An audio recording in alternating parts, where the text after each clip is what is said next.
Spencer Howard was a man who appeared to have it all.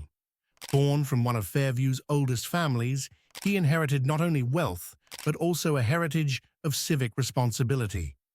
Spencer took over the family business after graduating with honors from Dartmouth. Spencer cut an impressive figure in his tailored suits. He was known for his philanthropy, chairing the town's annual charity gala and serving on the board of the local hospital. To the outside world, Spencer appeared to be the very picture of success and respectability, but those closest to him saw glimpses of a different man.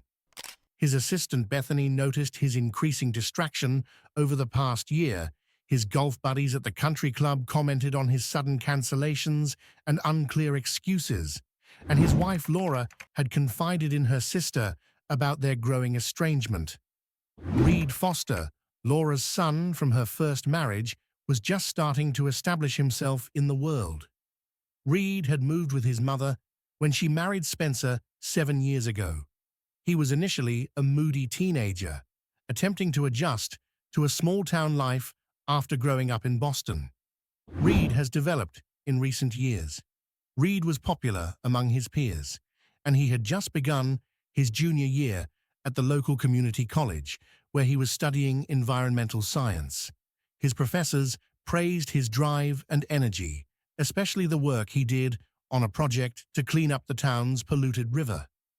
Reed's growth from a troubled teen to a promising young adult made his mother and stepfather Spencer proud. Friends remembered seeing them at the farmers' market on the weekends, chatting happily about organic farming methods. But underneath the surface of this seemingly normal family was a lot going on. As Detective Sawyer began to piece together Spencer and Reed's lives, she would find that their relationship was much more complicated and personal than anyone could have imagined. As the early morning mist began to lift, Detective Sawyer took charge of the crime scene.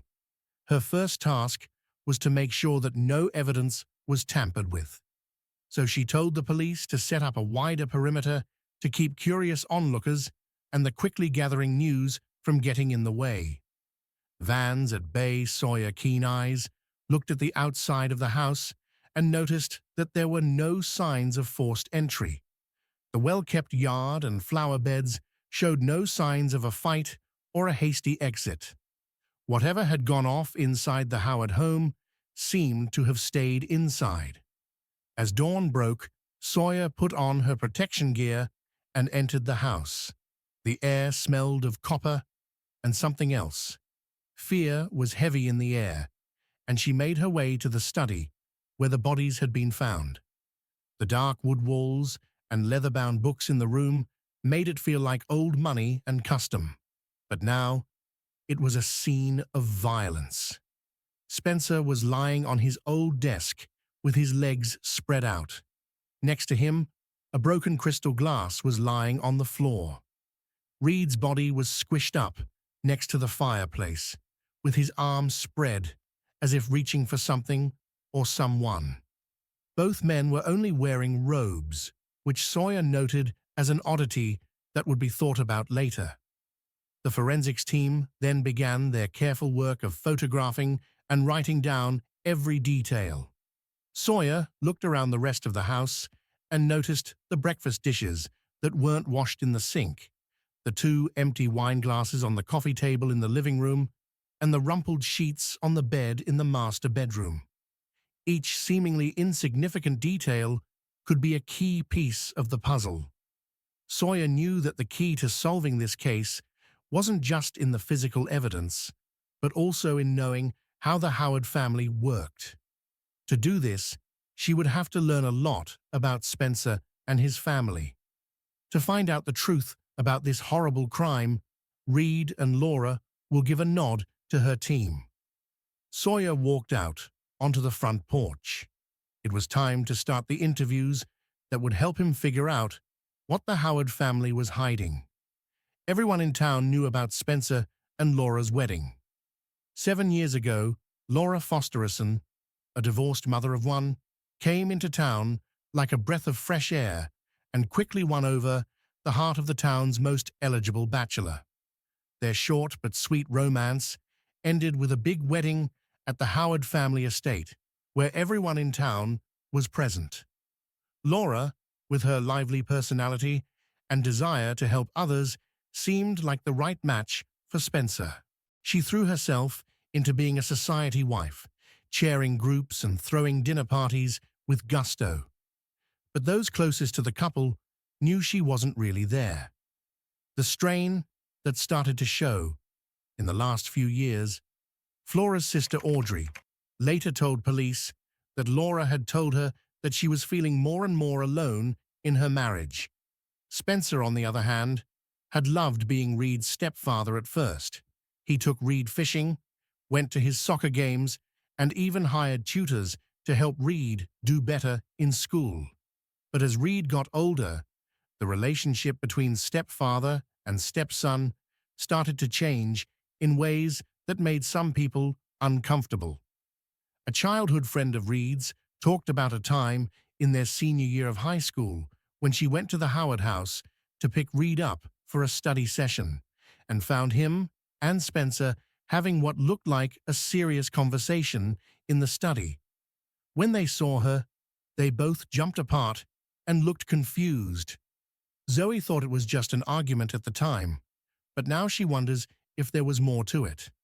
As Reed grew up and became a handsome young man who looked a lot like his biological father, the tension in the home seemed to rise. Laura, who used to be very close to her son, felt more and more cut out of his life. She told her friends that Reed and Spencer seemed to have their own private world full of inside jokes and shared interests that left her out. Even though the housekeepers were being discreet, they couldn't help but notice changes in the family dynamic. Mrs. Abernathy, the housekeeper, remembered overhearing Laura and Spencer argue in private, with Reed's name being brought up several times. She also remembered that Reed had started spending more time at the house instead of going out with friends, and that she and Reed would often be alone in the study for hours at a time. As Detective Sawyer put these pieces of the Howard family's life together, she started to see the outline of a story that was much more complicated than a simple domestic dispute.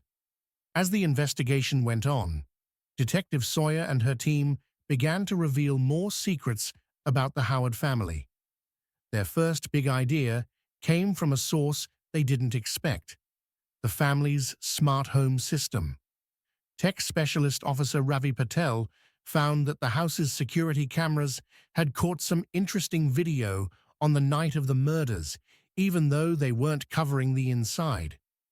The outside cameras caught Laura leaving the house at 7:30 p.m., with tense muscles and quick movements. More importantly, they never caught her coming back. This led Sawyer to look into the digital lives of the victims even more. With a warrant in hand, she gave Patel the job of looking through Spencer and Reed's computers and phones. What they found was a treasure trove of information. Treasure chest of secret communications. On Spencer's work computer, deep in encrypted files, there was a folder called Investments. It didn't contain any financial documents, though. It was full of hundreds of photos of Reed, some of them innocent and some much more sexy. There were also text conversation logs between Spencer and Reed from almost 2 years ago, full of coded language and hints of secret meetings. Reed's phone had even more damning proof on it. There were dozens of voice messages from Spencer hidden behind a secure app that looked like a calculator. Spencer's normally strong voice sounded almost vulnerable as he talked about his love for Reed and how hard it was for him that they were not allowed to be together. When the police found out about these recordings, officers who had known Spencer for years were shocked. How could the man they thought they knew, a community leader, a devoted husband, and a caring stepfather, have been living such a double life? As these revelations came to light, witness accounts started to mean different things. Zoe Lawson's story of the tense scene she saw years ago had now turned into a possible close call. Finding out about the sexual relationship, Mrs. Abernathy's memories of quiet fights and long hours spent in the study painted a picture of a house on the verge of falling apart. But perhaps the scariest piece of evidence came from Reed's best friend, Axel Rodriguez.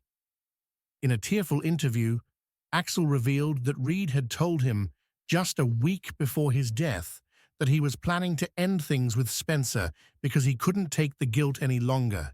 He had even talked about telling his mother everything. As Detective Sawyer put together this mountain of evidence, Mrs. Abernathy couldn't help but feel guilty for spilling the secrets. Unearthed showed a family torn apart by forbidden love and the fear of being found out, but it still didn't answer the most important question: who killed Spencer and Reed? The first signs of their forbidden attraction could be traced back to a family vacation in the Bahamas.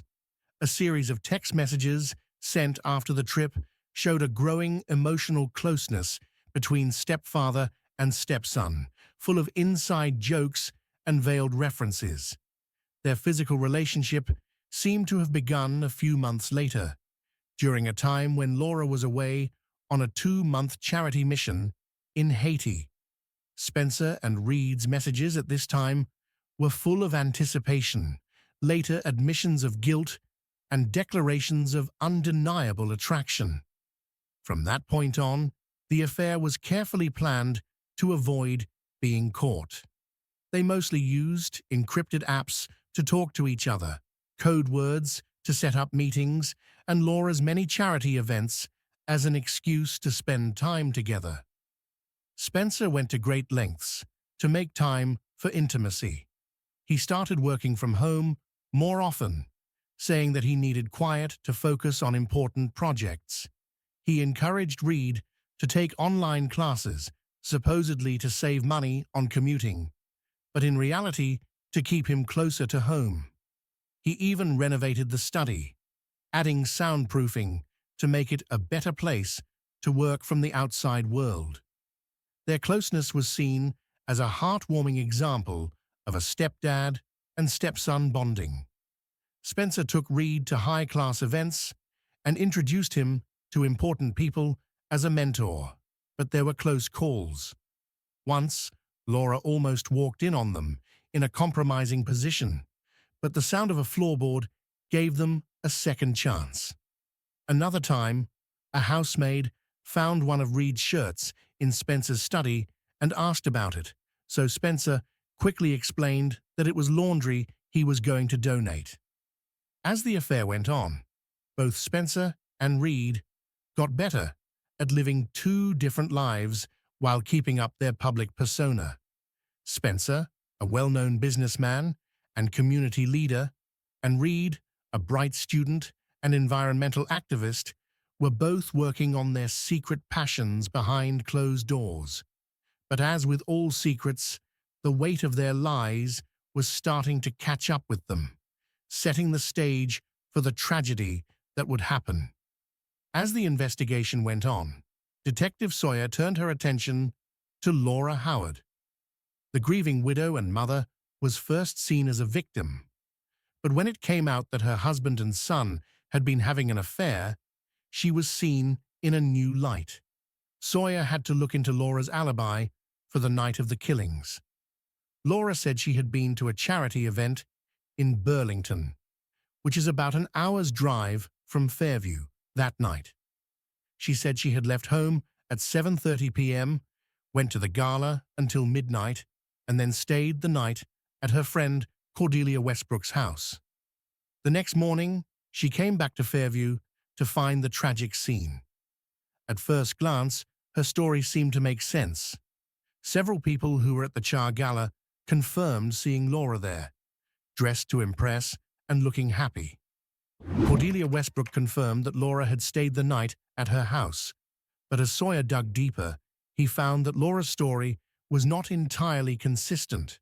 While Laura had been seen at the gala, no one could confirm that she had been there after 10:30 p.m.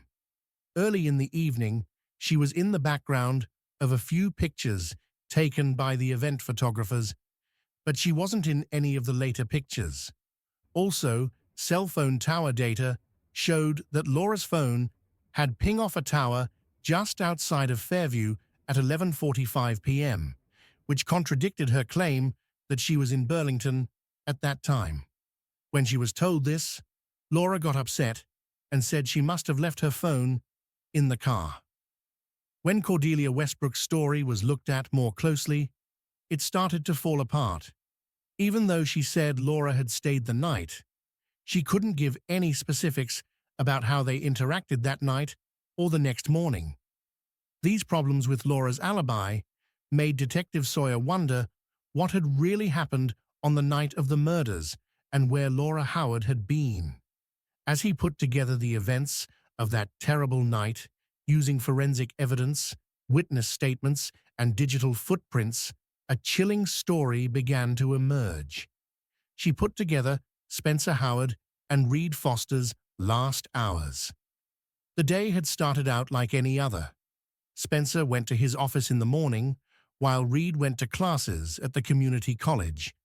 During the day, they texted each other several times, with a mix of normal conversation and coded references to their relationship. Laura had been getting ready for the charity gala all afternoon. At 7:30 p.m., the smart home system recorded her moves around the house. She left for what she said was the event.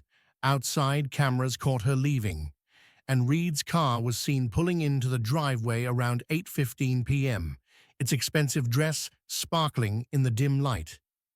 At 8:17 p.m., the front door opened and closed, and the smart home system recorded it. After that, there weren't as many digital clues, but they were still very helpful. At 8:30 p.m., the system recorded music starting to play in the study, a jazz playlist that both Spencer and Reed liked.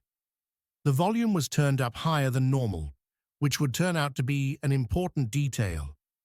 Around 9 p.m., Mrs. Abernathy, who lived in the guest house on the property, said she could hear voices and laughing coming from the main house.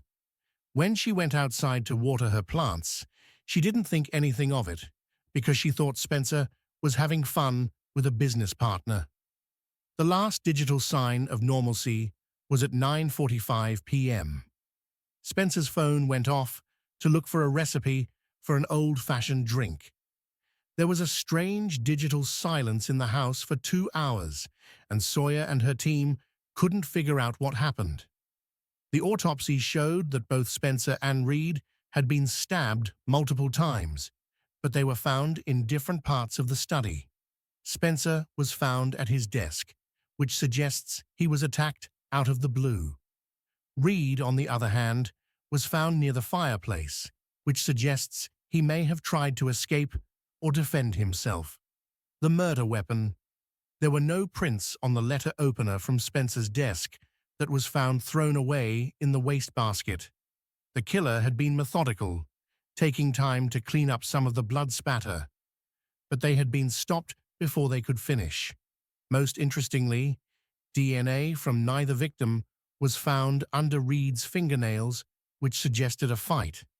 The DNA was being analyzed, but Sawyer had a sinking feeling she knew whose it was.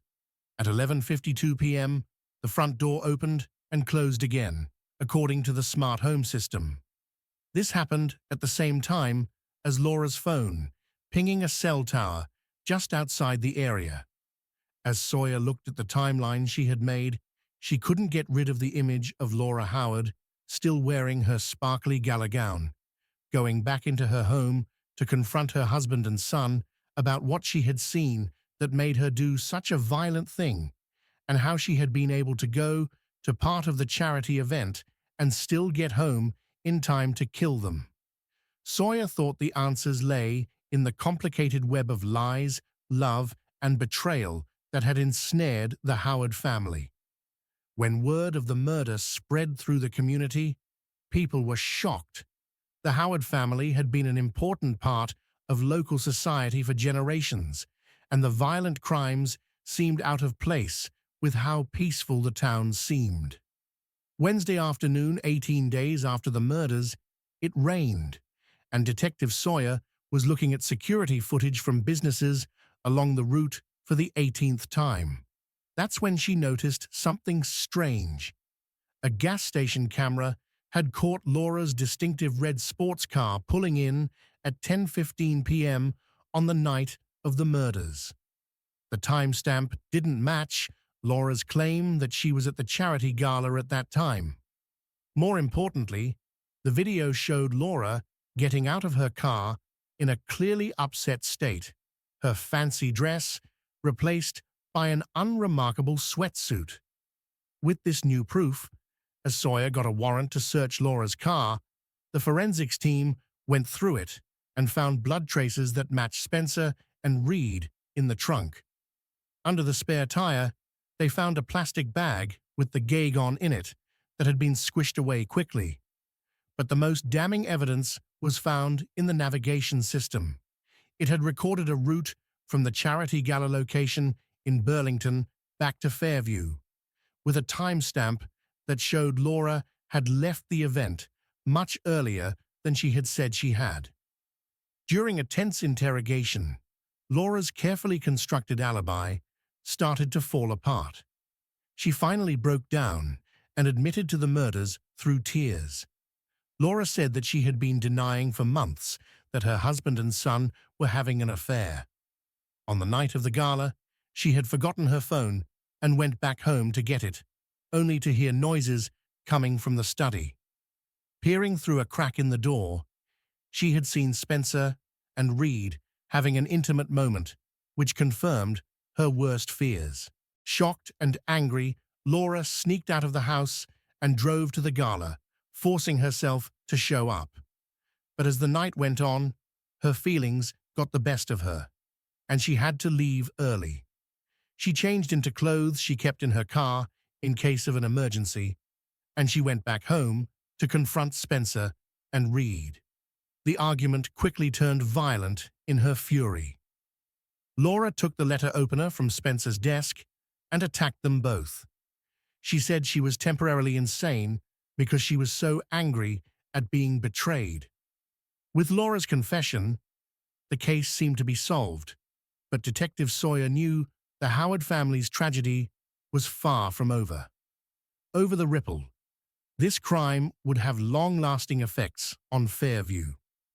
When Laura Howard was arrested in early November, people watched in shock as Detective Sawyer led the woman they knew as a socialite and philanthropist out of the police station in handcuffs. As the trial date got closer, both the prosecution and defense teams worked hard to build their cases. In her opening statement, the district attorney painted a vivid picture of a woman filled with jealousy and anger who carefully planned and carried out the killings of her husband and son. She told the jury that the evidence would show that Laura's actions were planned and deliberate. When Jameson Whitaker spoke first, he argued that Laura was a loved wife and mother whose life had been shattered by an unthinkable betrayal. During the trial, many witnesses spoke about the terrible psychological effects of finding out about such a crime in one's own family. Forensic experts described the attacks in great detail, which made some jurors instantly shiver. Detective Sawyer talked about the investigation and how she handled the information she was given. Being honest about how hard the case had been on her, the most dramatic moment was when Cordelia Westbrook Alibi, Laura's friend, took the stand and was cross-examined very hard. Cordelia broke down and said that Laura had told her to lie about the night she spent at her house. This made people in the courtroom mutter, but Laura's own statement, in which she went against her lawyer's advice, was what really caught everyone's attention. Using a soft, trembling voice, she talked about the night she found Spencer and Reed together.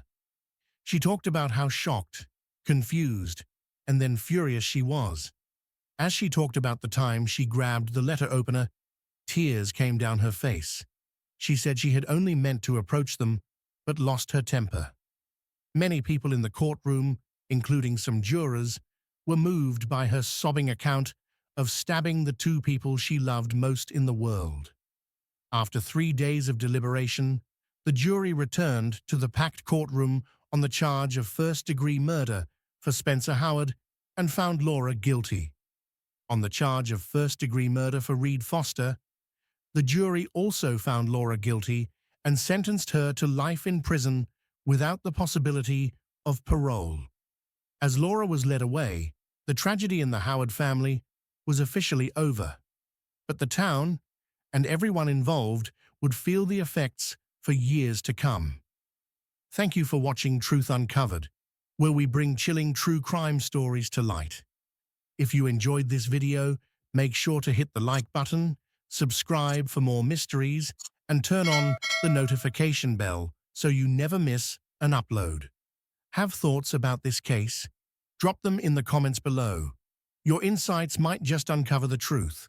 Stay safe, stay curious, and we'll see you in the next story that unveils the darkness behind the scenes. Until then, take care.